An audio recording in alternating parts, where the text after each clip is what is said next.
अगर आप पीछे जो रेवेन्यू वाइज फिल्टर करें मार्केट को, तो ट्रॉन का एनुअल रेवेन्यू $3 बिलियन आपको नजर आ रहा है, जो कि इस वक्त स्कैम है मेरी नज़र में। क्यों?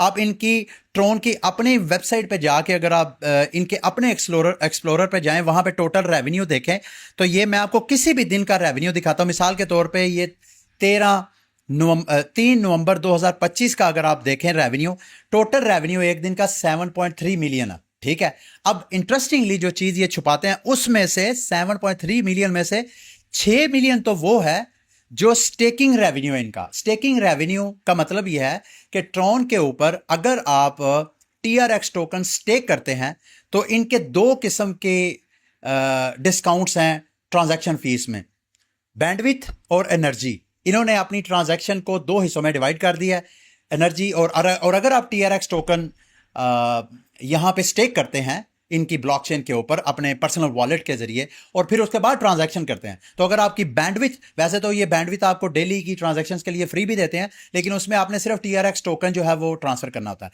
लेकिन अगर आप स्मार्ट कॉन्ट्रैक्ट वाले टोकन जैसे USDT ट्रांसफर करते हैं, तो उसके लिए आपको एनर्जी चाहिए होती है।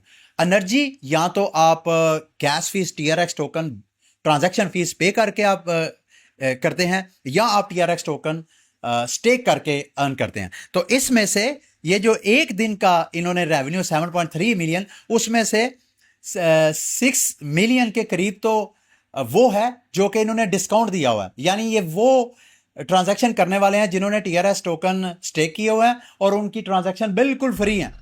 तो यहां पे रिवार्ड जो है, एक्चुअल जो रिवार्ड है प्रोटोकॉल का 7.3 के 1 मिलियन एक्चुअल रिवार्ड है। और अगर आप इनके बर्न टोकन जनरेटेड और बर्न के ऊपर जाएंगे, तो वहां पे डाटा आपको बताएगा कि ये मुसलसल लास्ट ईयर अगस्त के महीने से, जब से इन्होंने अपनी एनर्जी की कास्ट को जो है वो कम कर दिया है, तब से लेके ये जो टोकन पहले डिफ्लेशनरी था, अब TRX टोकन जो है इन्फ्लेशनरी हो गया। अब ये टोकन मजीद इसकी सप्लाई मार्केट में आ रही है।